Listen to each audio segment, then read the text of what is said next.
memiliki biaya. Namun tentu tak lantas kasus-kasus tersebut membuat kita segan untuk pergi ke dokter. Karena sebagian besar dokter telah membantu banyak orang untuk sembuh dari penyakit. Seperti beberapa orang dokter berikut ini misalnya.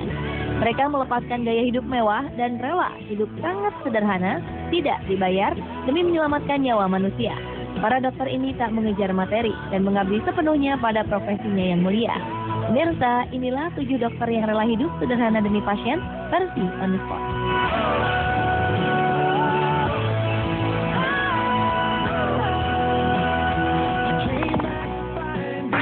Is it true what people say? That is darkest before dawn. Diawali oleh kisah perjuangan Dr. Jill Simmons asal Idaho, Amerika Serikat.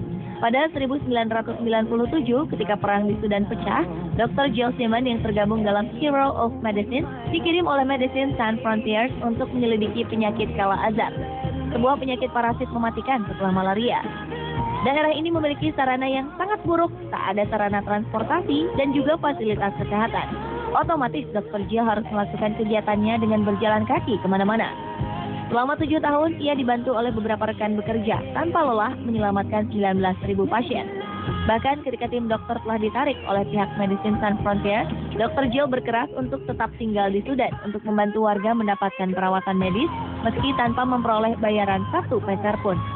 Dr. Jill Simmons juga rela tinggal di rumah dengan dinding tanah, tanpa air, listrik, ataupun saluran telepon.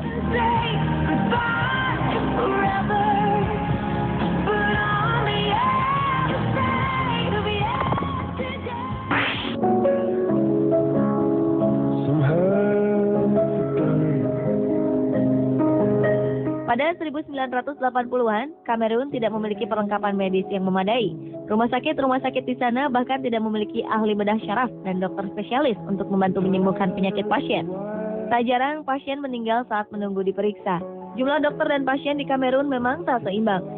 Akhirnya dengan bantuan relawan, seorang dokter bernama George Well memulai penyelamatan di sana.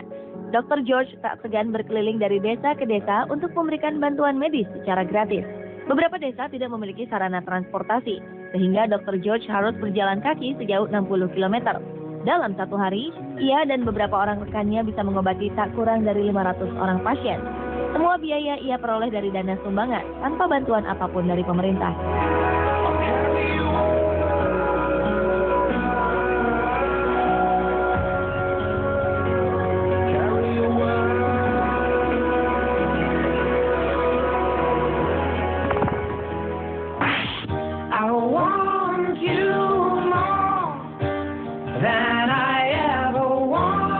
Selama lebih dari 14 tahun, Dr. Denis Mukwege merawat pasien di Kongo dengan sumber daya yang seadanya. Di tengah peperangan dengan segala kesulitannya, Dr. Denis tetap tak kenal lelah bekerja untuk menyelamatkan nyawa pasien-pasiennya. Bahkan rumah sakit tempatnya bekerja pernah dihancurkan. Beruntung saat itu mereka sempat melarikan diri. Selama peperangan terjadi di Kongo, para wanitalah yang banyak menjadi korban. Oleh karenanya, sang dokter telah membantu sekitar 30.000 wanita yang mengalami kekerasan seksual selama peperangan di Kongo. Hal ini ia lakukan tanpa memperoleh bayaran. Pada Oktober 2012 silam, Dr. Denis dan keluarganya sempat melarikan diri ke Eropa karena sebuah serangan yang nyaris merenggut nyawanya. Namun tak sampai 1 tahun berada di Eropa, Dr. Denis berniat kembali lagi ke Kongo. Atas dedikasinya untuk memperjuangkan kedamaian dan keadilan pada wanita-wanita Kongo, Dr. Denis Mukwege menerima penghargaan Human Rights First Award di New York pada Oktober 2013 lalu. What can I do if I can't be there with you? Baby blue. Can you be my nightingale? Dr. Tom Katena adalah seorang dokter asal New York, Amerika Serikat yang tinggal dan bekerja di pegunungan Nuba, Sudan sejak 2008. Ketika sebuah peperangan pecah di tahun 2011, Dr. Tom memutuskan untuk tetap tinggal di sana meski situasinya sangat berbahaya. Kala itu warga banyak yang meninggal dunia dan dikuburkan secara massal. Karena ia adalah satu-satunya ahli bedah yang ada di sana, dokter berusia 49 tahun ini merasa perlu untuk tetap tinggal dan menyembuhkan orang-orang yang membutuhkan bantuannya. Ia tak peduli meski makanan terbatas, penyakit datang setiap hari, dan bahkan parahnya pemerintah Sudan menolak bantuan yang datang dari organisasi kemanusiaan. Sebagai satu-satunya dokter ahli, Tom Catena bisa melakukan operasi terhadap ratusan pasien setiap harinya. No, I never see the forest or the trees. I could really love me. Where did I go wrong? Selanjutnya adalah Dr. Gino Strada dari Italia. Dr. Gino merupakan seorang dokter bedah jantung dan paru-paru yang mengabdikan hidupnya untuk tinggal di beberapa tempat dengan kondisi terburuk seperti Afghanistan, Irak, Kamboja, serta Sudan.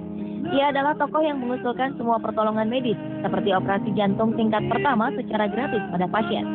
Selama 19 tahun, ia telah merawat lebih dari 5 juta orang dan secara pribadi melakukan 30.000 operasi.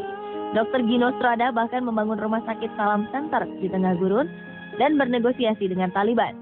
Di usianya yang ke-65, Dr. Gino memilih untuk membantu dan melayani orang-orang yang tinggal di daerah konflik. Menurutnya, semua orang, kaya atau miskin, memiliki hak yang sama untuk mendapatkan pengobatan dan perawatan medis.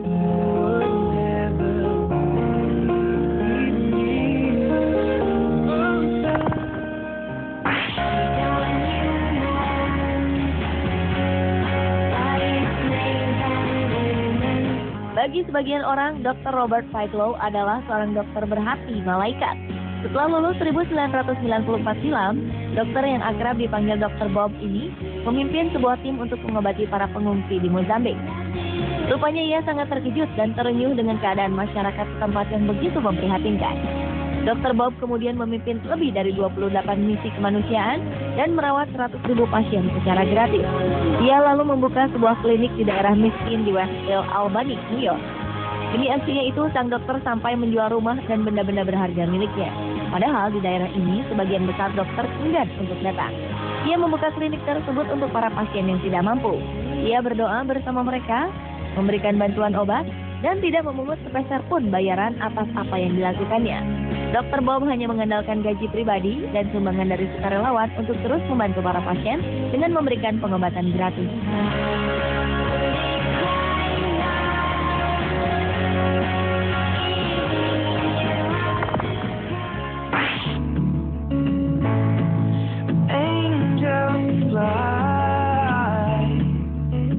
Usianya yang telah menginjak 72 tahun tidak membuat Dr. Sergio Castro berhenti berkarya. Ia justru mengisi waktu pensiunnya untuk memberikan perawatan kesehatan di negara bagian Meksiko yang disebut Chiapas. Dr. Sergio kerap kali berkeliling kota untuk sekedar mencari orang-orang yang membutuhkan pertolongannya. Ia tak mau menerima uang dari pasien-pasiennya, karena ia percaya bahwa pasiennya akan lebih termotivasi untuk sembuh jika tak khawatir akan biaya. Dana dari para sukarelawan yang telah terkumpul ia pergunakan untuk membangun sekolah, membuat saluran air, dan juga proyek-proyek yang bersifat kemanusiaan. Dr. Sergio juga pernah membangun sebuah toko kecil untuk pasien yang lumpuh. Bagi Dr. Sergio, hidup dengan memberi adalah sebuah kekayaan yang tak ada habisnya.